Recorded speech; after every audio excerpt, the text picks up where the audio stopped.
Sorry, folks. I don't know what happened there. I tried to make sure I was clicking on the correct thing there, and it messed up a little bit. So I got to make sure that the mic is fixed and ready to go to start. Sorry, folks, about that. I may have clipped off a couple of people. So just to rehash this, just for some of the people that might be watching this on tape delay, I think I kicked them out, and we are trying to go back live again. Sorry about that again. Bearish moves with options. What we're going to be doing is looking for swing trade setups and then use options in order to find the best probabilities for any given trade. So when we're talking about swing trades in this long put calendar, we've talked about some bearish moves in the past couple of webinars, but those are shorter, quick hits, okay? Now we are looking at longer duration puts or longer duration bearish trends, if you will. Sorry, I'm trying to see if anybody's coming back in, and it looks like I kicked everybody out at this point. So let's talk about a swing trade. A swing trade is anything that is going to last longer than one day. So an intraday day trade is something that happens today. You get in and out of that trade during a one trading session, if you will. Now, a swing trade is anything that lasts longer than 2 days, meaning you put it on today and maybe you take it off tomorrow, next week, next month, next year, okay? That would be based on a swing trade. Anything lasting longer than a intraday trade, if you will. But ultimately, what we're trying to do is determine when we're looking at these underlyings is if the first step, are they in a bull trend? So we've got a bull trend here, right? A market neutral trend and a bear trend, okay? Those are overarching trends, kind of when you're looking at a full year picture, or maybe if you have a week, but you're looking at the entire chart for a full year, and you're looking at it with glazed eyes, if you will. And if it's a bull chart, you know, it's making higher highs, higher lows, and stuff like that, right? Neutral is just going to basically trend sideways, and obviously a bear trend is going to kind of trend downward. All right. So then we've now identified the overall trend. We've got a bull trend, we've got a neutral trend and a bear trend, right?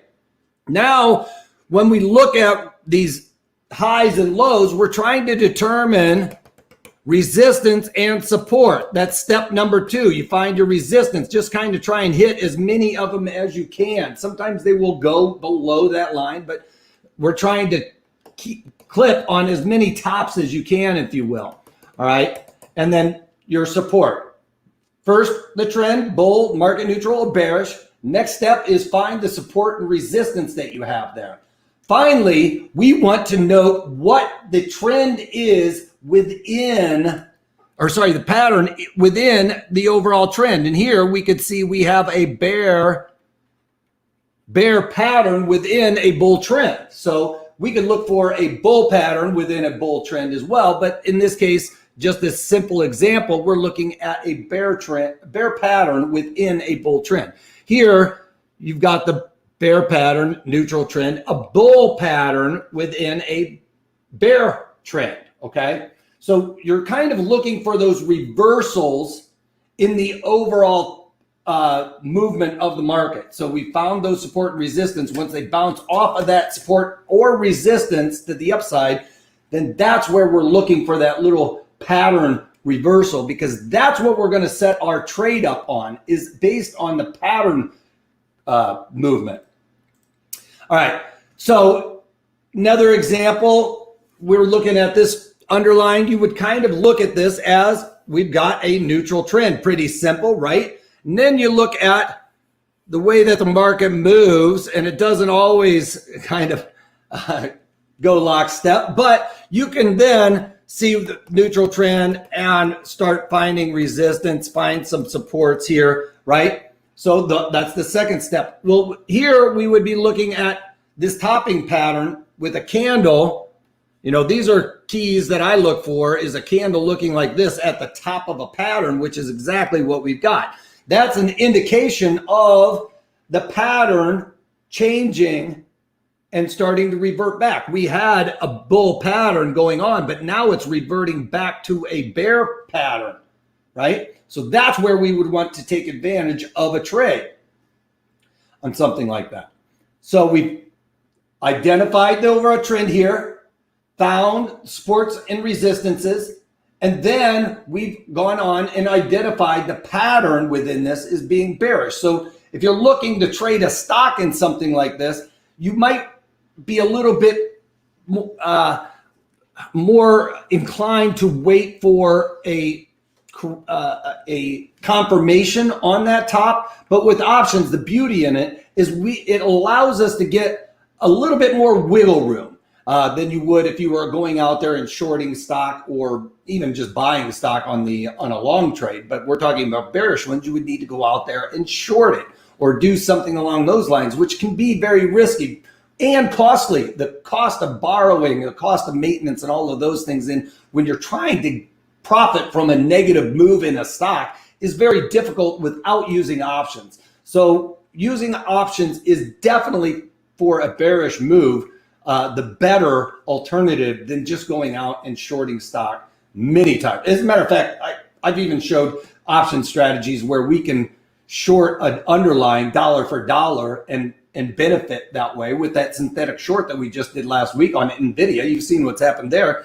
So those are more aggressive bearish ones, but I don't have to deal with the maintenance and all those other things by shorting the stock with those types of strategies. All right. And then again, we've got a bullish overall trend, right? We've found our resistance and our support. So we would base trades on that. So when it comes down and clips those and something like that, that would be the pattern reversal that we're looking for, because it was rolling over. And then you look for the pattern reversal within that overall trend. That's what you want to do when we're trying to do a swing trade. Use those options, find good strike location, and then the options layered on top of that will give you better probabilities of success going forward. All right. But sometimes, what happens? We talked about that when we have our bull, market neutral, bearish, right, movements, and then we'll get something like that where it's starting to look like it's rolling over, and you'll get movements, right? That's what we're kind of looking for in these support resistances, right? But we will see this sometimes pop up and start trading like that, right? Well, you get these gaps or it jukes against you.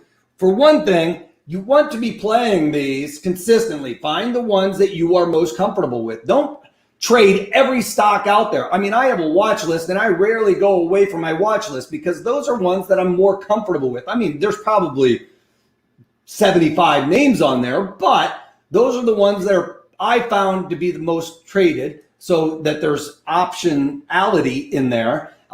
Which means there's a lot of trading going on in those options. So that's why I like to look there. But the other thing is you get comfortable with these pricings and the way that this underlying has a tendency to react with different setups and things of that nature. So that's what is really important here. But you will see this.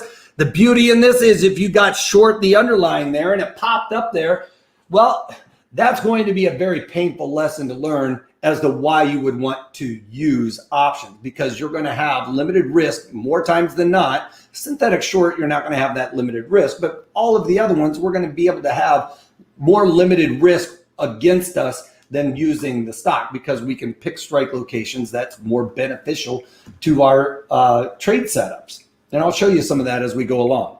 So when it does pop, we need to make sure we're staying mechanical with it and something like this. But had you played it, all of these times, then you would basically, you would have gotten out here. That would have been a loser, but you would have gotten back in here, right? Another bounce, another bounce. So all of these would have been opportunities to get involved. Now, again, an opportunity there. We do have earnings, but I wanted to show an example of that can go against you and start to pop. But had you played it all of these times, we're looking at, probably close to 7, 8 different instances where we would have gotten involved and only 2 of those didn't work out. Well, that's pretty good odds for you folks, and you're going to be well ahead of the game when you're playing it like that. As a matter of fact, those line up with the odds and probabilities that we're going to be looking at for options as well. All right, so how do we swing trade? We talked about this. You identify the overall trend, whether it's bullish, market neutral, bearish, right? Then we want to identify the support and resistances, right? And that's when we find, when we are looking at stuff like this, the support and the resistance, right? Support, resistance. Okay, that's the next step we're looking for in these. And then finally, we're going to look for that pattern within the trend. If we see the pattern start to turn back higher, we're going to be looking for something like that, where it bounces off of our support, or maybe it's even blown through that support. When it re-enters that area, our channel, that's when we want to take advantage of those as well. So identifying that pattern reversal is going to be key to the success of that, of any trade, to be honest, on a swing trade. Now, again, we can set up swing trades on something like this where we are looking at an overall bullish trend. We look for those support and resistances. Let's go to an example of something I found here. This is, we can say that we've got a bull here, but then we start rolling over and we've got a newer low, lower high, lower low, lower high, and I've got this engulfing pattern right there. That looks pretty bearish to me, folks. Now, one could say that there is a bit of a support area in and around this line here that draws quite a ways out. It's not a Fibonacci. It's just basically, kind of blurring your eyes and seeing where it's bouncing. But I think that we are going to see some of these bank stocks. The institutional guys have done very well, okay? Morgan Stanley's, Goldman Sachs's. But some of the smaller retail banks are not going to do well in a lower interest rate environment. And we're going to see that continue on for the rest of the year. So I think some of these retail type names in the banking sector are going to do worse for wear there, and we're going to see them start to fall out of bed. So I want to take a longer duration short trade on something like Citi because of my belief that these retail banks are going to struggle a little bit more than the institutional guys. And we've already seen the institutional guys doing very well, but we've also seen them pull back on good earnings. So that doesn't bode well for the retail guy either. All right. So why do we want to use options? Well, when we're doing options, why would we want to, what are options? Well, that's what we really want to talk about. We want to talk about what are options. Because we talked about the swing trade. Now we're going to be talking about options and why they're important. But we need to know a little bit more about these options. And a call buyer has the right, means I can, but I don't have to. I have the right, but not the obligation to buy the stock. So if XYZ, let's just say, is trading 100, just for a simple example, right? And I buy a call, it doesn't matter what it is, but let's just say I buy the 105 call, all right? So I'm buying this 105 call. Current underlying is trading at 100. Now, as a call buyer, I have the right but not the obligation to buy the stock. If the call is 105 that I'm long and the stock is trading 100, do I want to buy it higher than where it's currently trading? No. There's no value in buying something, paying more for something, right?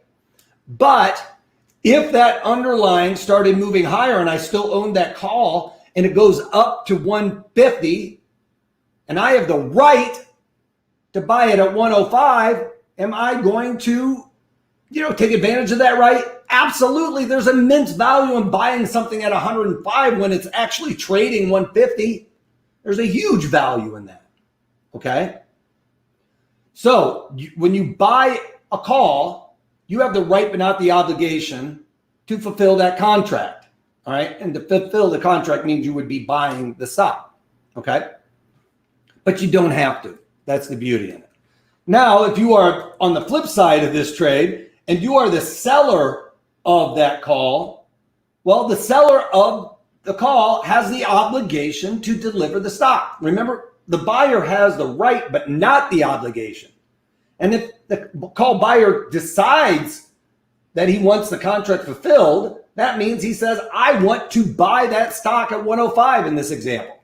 That seller would have to give me the stock at 105, right? It goes into my portfolio at 105. I still paid a premium for that option, though. You got to remember that I did pay a premium for that. And the seller of the option, although he has to deliver that stock at 105, he got to keep whatever premium he was paid for the contract. Does that make sense to everybody? All right. So the seller has to give it up, but he received money for that contract.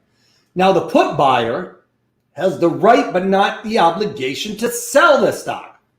So if I buy a put at, let's say I buy a put at the 95 strike, that means I have the right but not the obligation, I don't have to sell it at 95. Now, if the underlying is trading 100, do I want to sell it at 95? No. There's no value in that. It's trading below.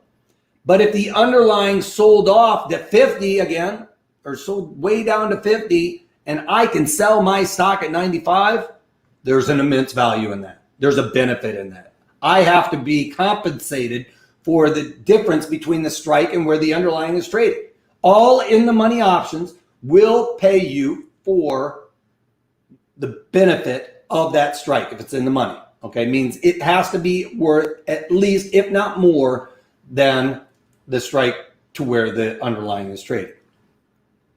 And then the put seller has the obligation to buy that stock at whatever strike. Okay, so if it's trading 50, I sold that put at 95, I got to buy it at 95 when they come and get me and say, hey, these are yours.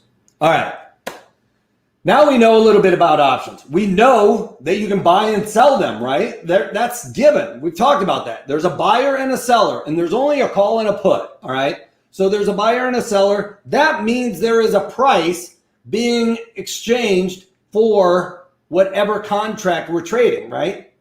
So the next step for me as a trader, I have to determine if these prices in the options are expensive or cheap.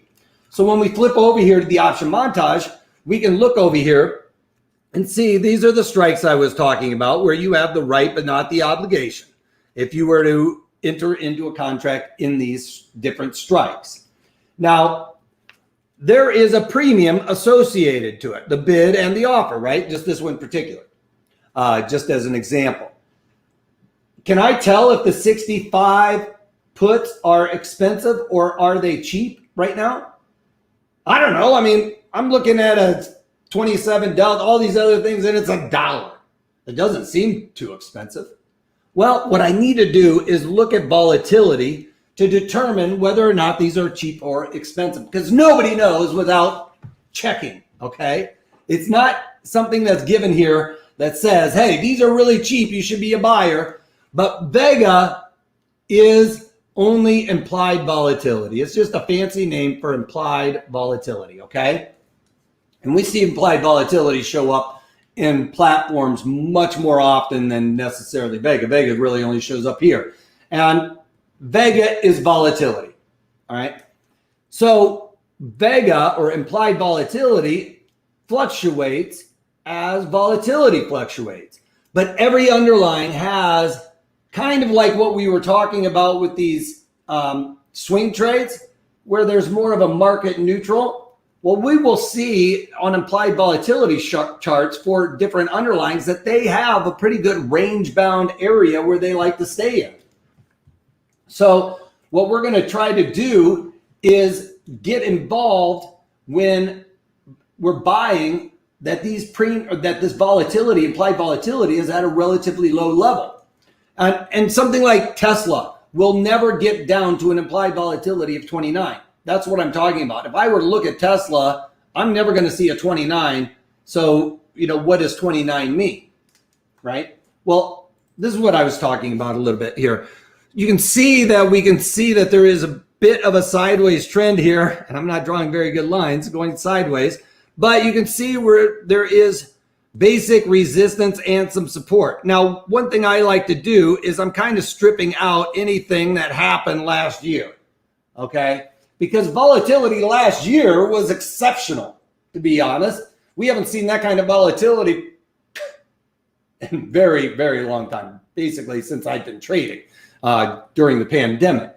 So now we're in a different paradigm where that isn't really out there anymore. Yeah, it's still out there, but we aren't as unsure as to what it is going to do to the economy. So that volatility has come back, not quite as low as historical levels, but we are coming back down a little bit. So I want to check volatility going forward here. I don't really want to look at any of this stuff back here. But having said that, you can still see that the highs and the lows have a bit of a range bound area. And we can see that this dot right here where we currently are when I took this snapshot was at a relatively low level. So you could just kind of like eyeball it and say, hey, you know what? This volatility is really low. Volatility really is a determining factor of options.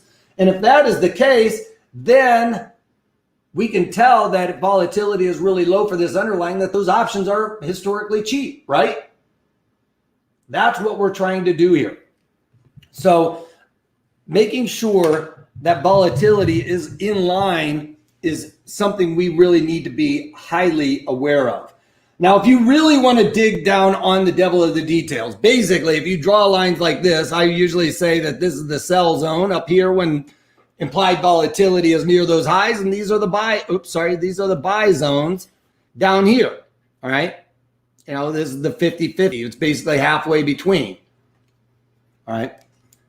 And I have strategies for it when it's right there or you really aren't sure of which direction the market's going to be running there. So I have a formula for some of you guys that are math nerds. We got the current implied volatility minus the low implied volatility, which is just basically stuff we're pulling from this chart here. And then you take it by take that sum and divide it by the full range. All right. So what we're trying to do here is determine where this number is in relation to the entire range. Okay. Because this is the range here. And we're trying to determine where this is in relation to that. So we take the current, which is 30. Let's just round it. 30. And then we're going to take that minus the low, which is 27. I'm going to call this right around 27. And I'll call this around 49.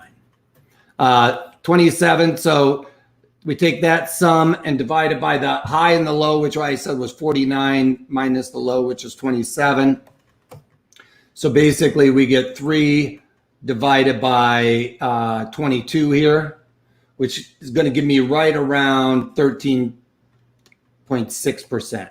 All right. So this is the 13th percentile, let's just call it. So that's relatively low. All right. Now, if we did it with the math all the way up here, that would have been 53. That would have only brought it down to about a 12 with toss. Because they give you the script for the last 52 weeks. Most platforms will give you the last 52 weeks. I created the script to give me the last 6 months, so it's only giving me that. All right. Because I want to discount what happened in that past. I don't think we're going to see that kind of volatility anytime in the near future. All right. So we've determined that these options premiums over here, the option montage, these 65 strikes are relatively cheap. Now, another thing that we want to talk about here is, what was I going to say? City with the volatility. This is an example. I took this actually yesterday on the screenshot for this one. So another thing with this strategy, because we are encompassing several months, is we don't want to see a major difference between the two implied volatilities, okay, or the Vegas components. And what we usually see is volatility affects further duration options more than the nearer duration options. So if volatility expands, it's going to affect those further out ones, all right? And the closer we get to expiration, that volatility has a tendency to come out a little bit quicker also So on those extremes, because the closer and closer we get to expiration, right, the less and less likely there are for those big moves when all the news is out and everything else. But you can see here, volatility actually dropped going out in time when I was looking at setting this strategy up yesterday. So this was a key to me. When volatility drops, that means, especially with a calendar, I should be looking for a calendar when you see those volatilities drop. As long as there's no earnings, you don't want an earnings event happening in the month that you're shorting also. But because that will cause that volatility to excessively spike in the month that you're trading. But this is clean, meaning there's no earnings. They already had their earnings, so it's a clean month. But we can see volatility drop. That automatically leads me to believing I want to buy longer duration and sell nearer duration, right? Because I want to take advantage of the cheap premiums way out there in time and sell the expensive ones here. Normally, what we will see is that volatility will increase. Like in this case, you can see it consistently increases going out in time there pretty much from basically 34 to 35. My rule for the calendars or the diagonals, anytime you are using different months, is that there is not a major difference between the months that we are trading. We expect it to increase, but we want it to be a less than 3% increase between this one and the months we're trading, okay, if we're doing a calendar or a diagonal. Because I don't want to be paying excessive amounts way back out there. And if it's like 6, 7, 10% difference, that means I'm paying a lot of money for those options way out in time, and I'm selling super cheap, okay? Because that difference shows that the volatility is affecting those further duration options more, jacking those premiums up higher. And then the shorter duration ones, I'm not getting a whole lot of money for those because the volatility is so low. So I want to make sure if I'm doing a calendar, diagonal, or any of those where I'm using separate months, that I don't want that volatility to increase too dramatically out in time. And my rule of thumb here is less than 3%, all right? 3 to 5%, that's a yellow area. You know, just know that you're starting to push the ball uphill rather than downhill. So less than a 3% increase is what we're looking for. And as a matter of fact, if we go from yesterday when I was looking at the volatility a little bit higher here than in the month that I was looking to buy, you could see what would happen today. It started shifting already. This one dropped by almost a full percentage point, where this one retained its volatility. So that front month already started decreasing in value quicker, right, than the ones that were further out. As a matter of fact, you can almost see that coming up in the pricing. These are, you know, mid-market 36. These are mid-market 15, 16. The next day, those same strikes, these drop by 10 cents. These drop by a couple pennies maybe. These drop by the theta. So this strategy would have already been working out just due to the movement in the volatility. The underlying, yeah, it did come off a little bit. Actually, it moved higher.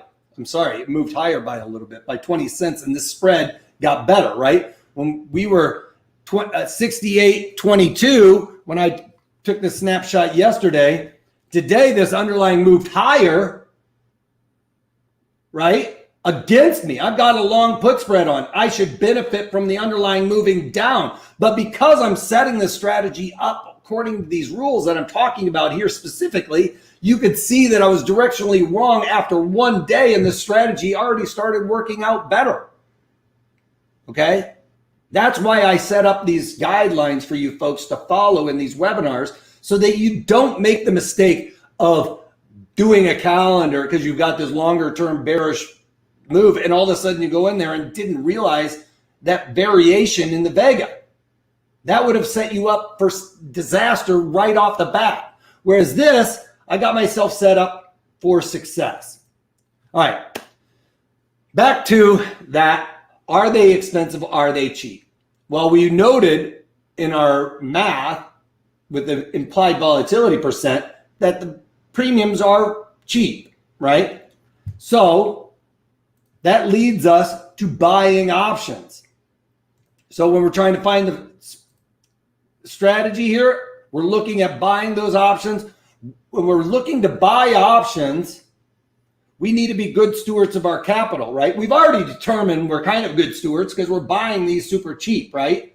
So we know that. But the next thing we need to do is be retainers of value, right? I've talked about that volatility. That is helping us with this retaining of value. But what I'm really talking about here is the thief in the night. This is something that every single night, theta erodes your premiums. I refer to him as a thief because he comes in and picks your pockets every single night. But the thief in the night comes and steals your premiums. But one thing to note is it's not like linear. It doesn't happen a dollar, a dollar, a dollar. What kind of happens here is you go $1 and then $1.50, then $2 and $2.50. So it kind of starts ramping up the closer and closer we get to the end date, okay? All the way to the end, it's going to ramp up more and more dramatically. And we can see that show up from a chart here when we're looking at a chart of theta, the calls and the puts. These are talking about the at the monies. I'm not going to, and the different underlyings and everything else. I'm not going to get into that volatility coming out. But what we can see is out here, the lines slowly start flattening out here. All right. So if this is erosion of the premiums, then I look at this as the buy zone. You can see it is much less aggressive here, but inside this 35 days to expiration, theta is very aggressive. So if I'm selling options, I want to get inside that. Really 45 days is kind of where I stretch it out to. 45 days and in, less than 45 days to expiration is what I'm looking for on something like this. 35 days is obviously with the best wheelhouse. As you can see, the theta really comes out 35 days to about 7 days to expiration. You get 50% drop in those premiums. That's why you want to jump in there. Some people are saying, yeah, well, why wouldn't you just get in with the 7 days to go? Well, almost all the premiums out of there by that time. So I want to get the juicy premiums and see them erode. All right. That's the plan here. And then buy out here where the erosion is much less. Okay. So this is very similar to the call calendar or the put calendar. We buy a put out here and we would sell a put here. Right. Does that make sense to everybody so far? You want to limit theta decay and when you're buying, and you want to exploit theta decay and get him in your pocket, help him out, pull your pocket out, let him in. So we could also see this show up more dramatically in something like Boeing, where you got a high price stock, and that's why I threw this out there. But you can see outside of that 70 days to expiration on some stock like this, well, you're losing 10 cents to theta on the calls, and about 10 cents to theta on the puts, right? That's every single night, 10 cents is coming out of that premium. Now, look at what happens between 85 days to 50 days. We see this theta component increase, by 2 cents, right? Now, these next 20 some odd days, almost 30 days, it increases from 12 cents to 17 cents.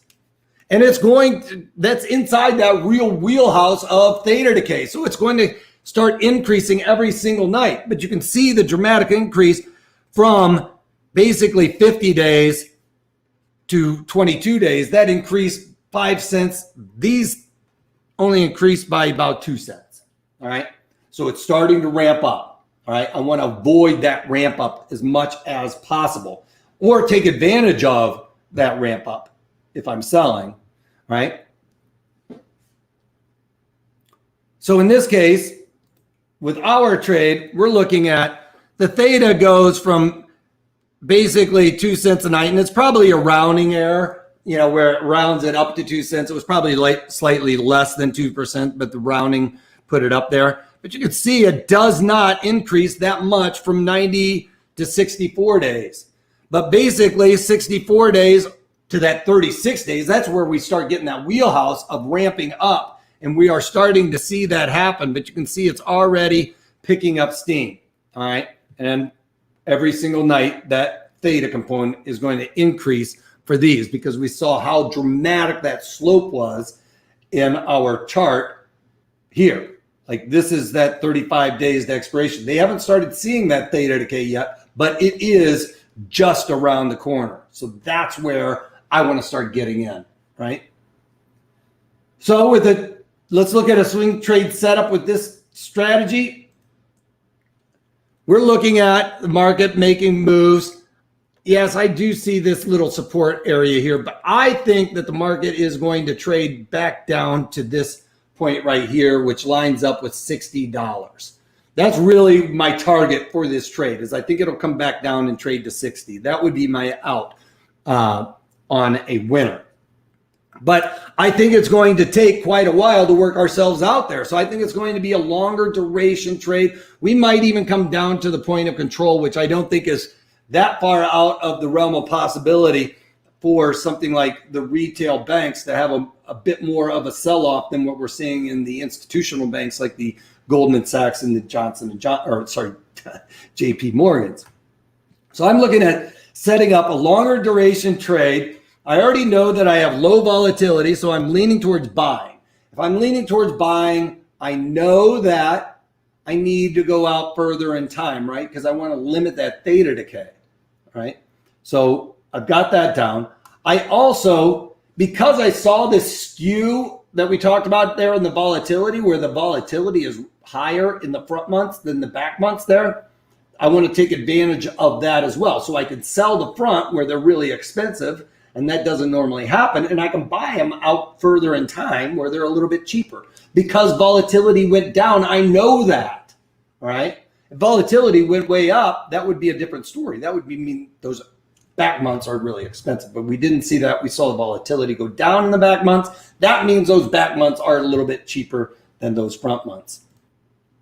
All right, so that leads me towards the long put calendar, right? Because I want to take advantage of a longer duration trade. I have low volatility, so I want to buy it. I've got a bearish move, so I want to buy puts, right? That gives me the right to sell it higher. So if it goes low, that helps me with that benefit. And I've got higher volatility in the front, so I want to sell that high volatility and that theta decay. So that leads me to the long put calendar in this case. So you guys want the strikes? It's pretty easy. With a calendar, we're using the same strikes, but something that we want to talk about here is delta. Delta is the rate of change in an option premium, okay? You'll look over there at the delta, it'll be like 50. Those are the ones that are at the money. That means if the underlying moves in the calls, if I have a 50 delta call, if the underlying moves higher by $1, my options increase by 50 cents, all right? If it's a 30 delta, underlying moves higher by $1, my calls increase by 30 cents. The puts are negative, all right? Because everything's assumed to be a move higher, all right? Delta is assumed to be a move higher in the stock. Theta is assumed to be a day later, tomorrow. You know, we can't go back in time. Vega is 1 percentage point higher. So all of those coefficients are related to advancement, all right? So delta tells us the rate of change to an option premium, and it's the assumption of move higher. That's why you'll look over there at the deltas on the puts, and you'll see that they are negative in the puts. Why? Because $1 move higher, the premiums go down in the puts. If the underlying moves down by $1, a negative move plus a negative delta makes that positive to the position, right? You guys with me there? All right. So delta is data. That's the way I look at it, because it tells us our odds of success. We're going to know immediately our odds of success with this trade. It also will tell us the premium change. There was something else. It'll also keep our powder dry. You know the probabilities. You know the probabilities. You are not going to be all antsy to get out of this, right? If I know the probabilities, I buy a put, I know the probabilities. If I'm buying a 35 delta put, I know my chances of being in the money are 35%, right?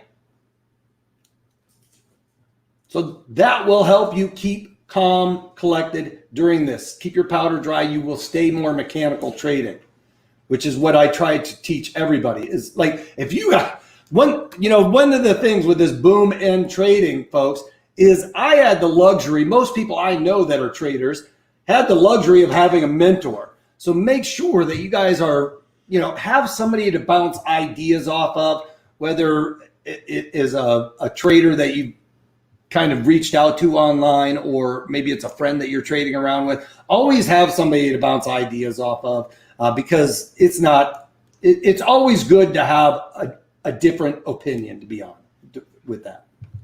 All right, so give me the strikes already, right? Well, we're going to be dealing with the puts, and I'm going to be looking at trying to click on about half a standard deviation put. That's the one I'm going to be buying, because that lines up at around a 35, 36, 34 delta. I like to pick the 36 delta. This lines up with the 34. It slightly puts me inside of here. And when we're looking at a bell curve, if we add up everything out this way, that's the probabilities that the underlying will go the opposite direction. If I'm buying a 36 delta, that means the underlying has a 36% probability of all of this happening. All right. That means this is a 64% chance of happening. Just to know your probabilities. So if it doesn't start working out, you had a lower probability strategy, so you shouldn't be too surprised, right? But the reward, because you're using a limited risk on this trade, the reward is much better if you let this thing play out. So let's get on with the strikes already. So when we're looking at the long put calendar, we're going to be looking at, I don't know what happened there. This is the short near duration, right? Less than 45 days to expiration. So we're selling a short at the money. I like to go a little bit out of the money, but I'm also setting it up with this one, right? Because I'm going to be looking at the greater than 70 days to expiration.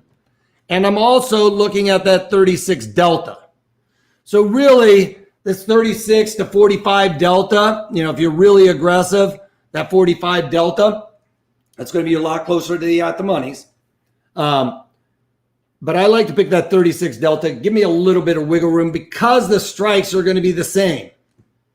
All right, that's the difference between a diagonal and a calendar. Is the calendar, the strikes are the same. All right. So moving on to our real example, and I took this, I took this snapshot today because yesterday we were a little bit lower, and I wanted to get a snapshot of it today. So what we do is we're looking at the further duration option outside of 70 days to expiration, 35 delta, 36 delta. That's what I picked. That's the one I'm looking to buy. So I bought that one. It's easy enough. And then I just go to the ones that are close to that inside of 45 days to expiration and pick the same strike. So I'm buying the put out there and I'm selling the put in the near duration. That makes it a debit spread. The long put calendar, folks. It's long put. Why? Because I paid a debit for it. Why did I pay a debit? Because I bought something that was more expensive further out in time. Now, you will never hear me do a webinar on when you should do a short put calendar. And some of you guys that are a little bit quick or been trading options a little bit longer may have already started putting these pieces together. Why would you never do a short put calendar? Because if you're doing a short put calendar, that means you are selling puts out here. And I've already showed you why that's a no-no, right? You would be buying puts here, selling puts here. Those are no-nos. Those right off the bat, buying in shorter duration, selling in longer durations are the flip of everything I've said.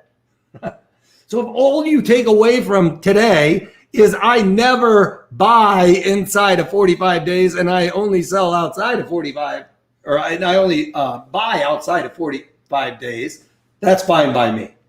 Okay. Buy longer duration, sell nearer duration, and that's where you start from. Okay. Figuring out option premium and everything else. Now, no, I am risking less. I'm only risking 132 to make 150. And that is basically what we're looking for with this strategy. We're going to risk one to make one. Now, this shows our maximum profit here, and I don't have a way to show you maximum profit generally because this is a hypothetical. And why? Because we have different expiration cycles. Volatility can fluctuate in different months, and that determines the pricing, right? So volatility, could fall off in the back and spike in the front. Those could offset some of these profit and loss targets here. But max profit is considered to happen at expiration of my short put here. Okay. So when that August expiration happens, if my short puts expire out of the money, so basically we are looking at this underlying trading at $65.01. Now my short puts are not in the money, right? Therefore, they would expire worthless. And the benefit from my long puts, right, the 65 long puts, all the way down to where the underlying is trading at 65 from where we currently are, right, 68 or whatever. So that distance between my long put that I bought at today, that long put will gain in value as the underlying approaches 65, going down from 63 to 65. Now, if this put expires worthless, the one that I'm short, then I get the full maximum value of this trade. And that would be right around 150. Okay. So ultimately, if the underlying comes down and hits your short strike with your calendar, cover it. You may not have achieved your original max profit, but that's where you're going to want to cover this. It comes down and clips your short strike. Get out of it. You've beaten the probabilities. All right. I've already talked about it. The probabilities of being in the money are much less than the probability of the underlying just coming down and hitting. As a matter of fact, maybe I haven't talked about it in this webinar, but the probability of being in the money, we talked about this, is delta. So if I have a 35 delta, the probability of being in the money is 35. Now, if the probability of the underlying coming down and hitting that strike that I'm long, if I bought it at a 35 delta, the probability of being in the money at expiration is only 35%. But to double that, 2 times the probability is the probability of touch. That means it comes down and clicks and maybe bounces away.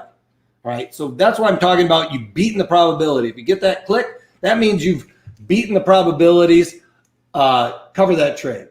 Now, if you can, with this trade, let this put expire worthless, or maybe take it off for a nickel, is what I usually say. Do that and let your put ride out, right? Because now you've got on a really cheap put that you're long. I also would suggest maybe even rolling out in time and selling that put further down. So maybe I would roll it out in time and down to like the 50 strike. Okay, if I could sell a 50 put, then I've increased the spread, right? I'm long a 65 put, short a 50 put. Now I've increased the width of the spread and lowered the overall cost basis, because that other put that I sold, I'm collecting a credit for it, and it overall lowers the debit that I originally paid, right? I still have on that spread, it's getting a little bit wider. Okay. And for getting out of a losing trade, it breaks that pattern. Now, I've talked about this.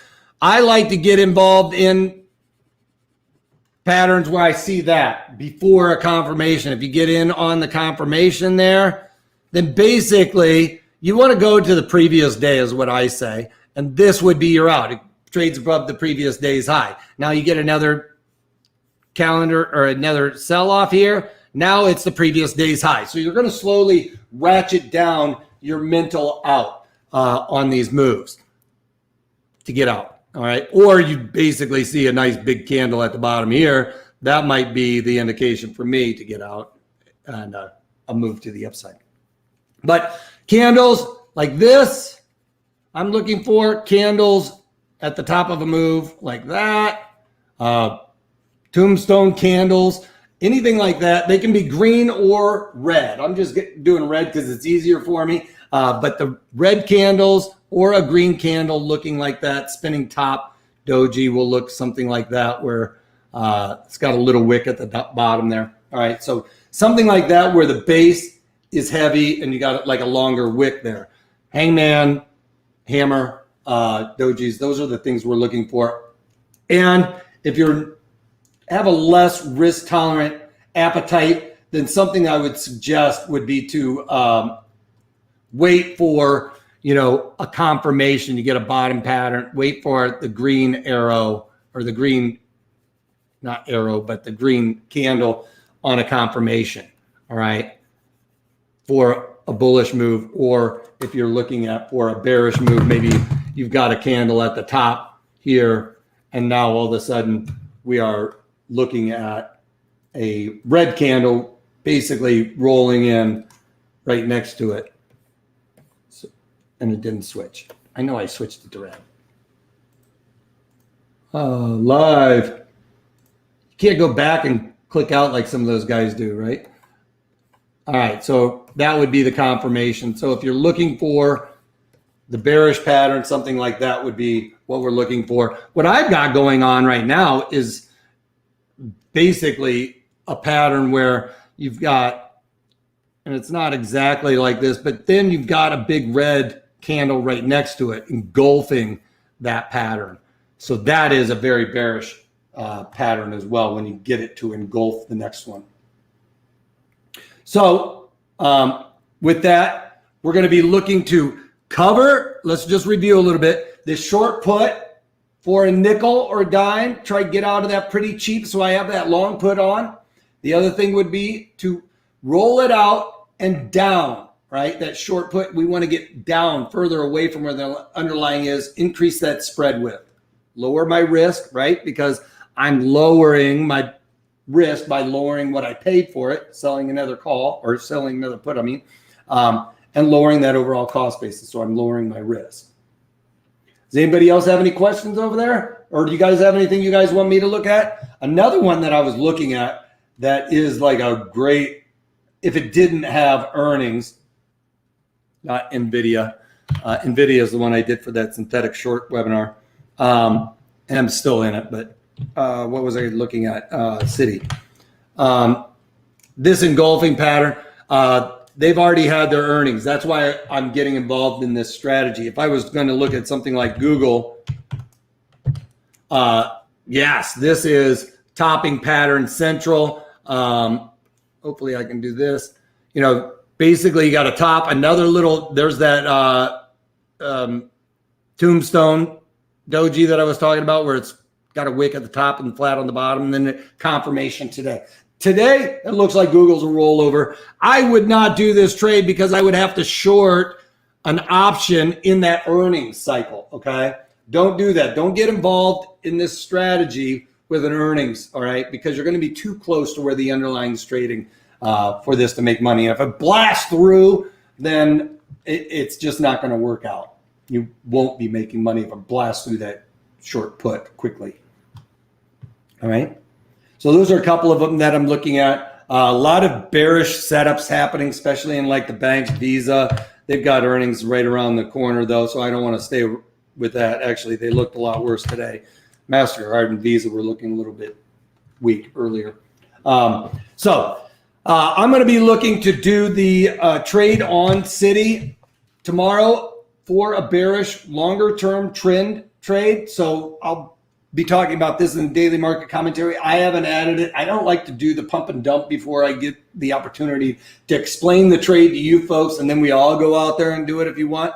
I don't like to do the trade unless I feel the opportunity is imminent to do it. I'm going to try and hold off, talk to you guys about the example, and then put the trade on the next day, if you will. All right. Anybody? No other questions? Well, if we don't have any other questions, I'll start to wrap it up here. And for you folks, the link is over in the chat window. I'll throw it over there because I think I lost it from the last one. Let me see if I can pull this thing up. So from the last video, there's a link in there. Hopefully this carries through on this one. See if I can throw this in there as a hot link for you folks. See if that click goes through. Anyway, so that's the link that we're going to be talking about here. This gives you full access, folks, to everything I have to offer and me. We talked about having a mentor. As a matter of fact, James, who was it? James Gorman he's the CEO from Morgan Stanley. He was talking about traders needing mentors and how he is going to try and make 80% of the people get back to work in office because he believes that traders should have a mentor around them. And I completely agree with that. I had mentors when I was trading. You guys should seek out some of those traders or mentors for yourself.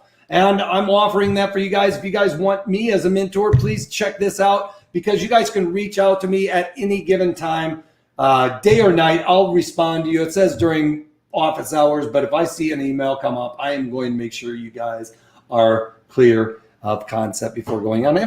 Listen, I hate typing. I hate writing emails. If it's going to be a long blown conversation, I'll say, hey, let's just hop on a webinar or a Zoom and talk this through using charts and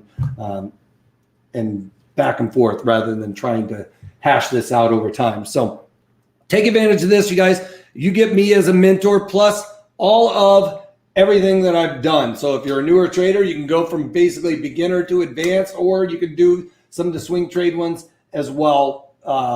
We have all kinds of different ways to help you guys spot the best strategies. All right. So like I said, there is the link. If you're watching it, you can click over there on the side in the chat window. I threw it over there for you guys to play around with.